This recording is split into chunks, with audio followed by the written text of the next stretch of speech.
اعوذ باللہ من الشیطان الرجیم، بسم اللہ الرحمن الرحیم۔ السلام علیکم میرے اسلامی بہن بھائیوں، آپ لوگ خیریت سے ہوں گے؟ اللہ تعالیٰ آپ لوگوں کو ہمیشہ خوش و خرم رکھے، آمین ثم آمین۔ اسلام میں بات کرتے ہیں لباس کا تصور۔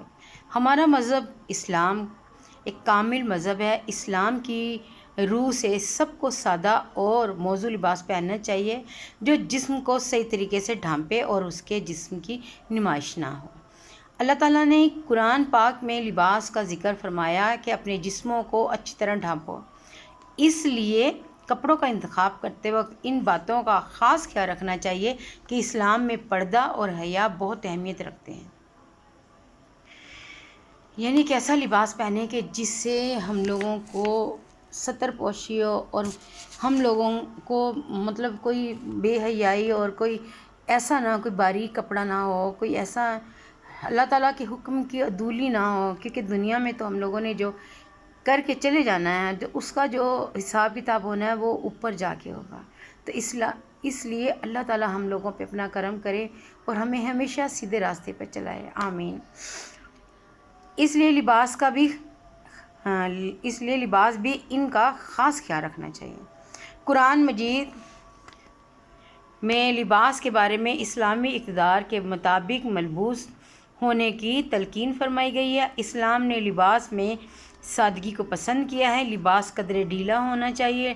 ڈھیلا لباس نہ صرف پسند کیا جاتا ہے بلکہ صحت کے اصولوں کے مطابق بھی ہوتا ہے۔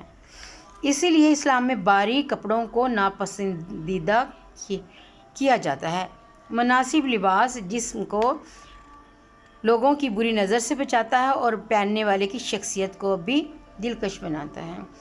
اسلام لباس میں سادگی، ستر پوشی کی نفی اور میانہ روی کی تلقین ہے۔ یعنی کہ کپڑے پہنتے ہوئے ہم لوگوں کو اس بات کا خیال رکھنا چاہیے کہ ہم لوگ اسلامی اقتدار کے کسی طرح بھی منافی لباس نہ پہنیں۔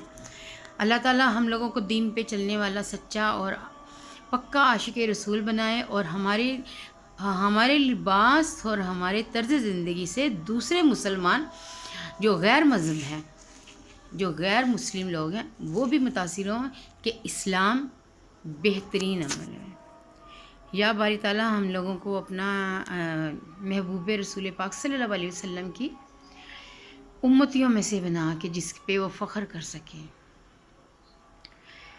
اللہ تعالیٰ ہم لوگوں کو سیدھے راستے پہ چلائے اور اپنی حفظ و امان میں رکھے۔ دعاؤں میں یاد رکھیے گا، میرے چینل کو لائک اور سبسکرائب کریں۔ اوکے، اللہ حافظ۔